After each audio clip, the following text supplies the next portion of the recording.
did I want to know as much about ALS as possible up front? I did and I didn't. I wanted to know how to get rid of ALS, but I didn't really want to know what I was going to have to deal with.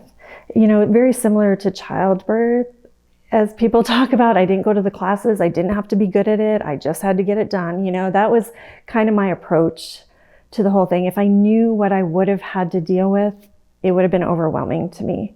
And I wouldn't have been able to deal with what I had to at that moment because I would have tried to be 15 steps ahead of it. And honestly, that's why I'm so grateful for, in our area, it was ALS Association that stepped in. When you need something, there's going to be somebody there to help you. You'll figure it out when you get to that point. And because the journey can be so different for people, worrying about everything at one time, you may be worrying about things you never had to and using that energy on things that you maybe shouldn't have. So I would just tell people to focus and one day at a time, because I don't know that you can plan for ALS. There's no book or that I have found, and if there is, it's probably not applicable to everybody, of how do you do this ALS journey? How do you get through day to day?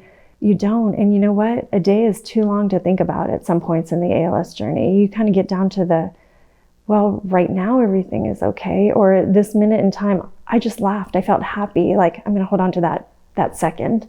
You know, time is just different. Time becomes irrelevant if you let it. And so I think maybe my philosophy on making it through the ALS journey is to let go of time as you know it, because it's not always your friend. So you have to use it to its advantage. It's a good thing that I had the attitude that I didn't want to plan ahead and have my Microsoft project file and all the steps laid out, because every day was different. Every day was something new. And there was no way I could have kept up with that if I had tried. I could only take the attitude of, I'm going to do the very best I can. And when I look back at this, I'm going to forgive myself because I did the best I could. And that's what I expected of myself. And I think for fast progressors on this journey, for the caregiver, my message to you is, you're enough. If you're doing the best you can, you're enough.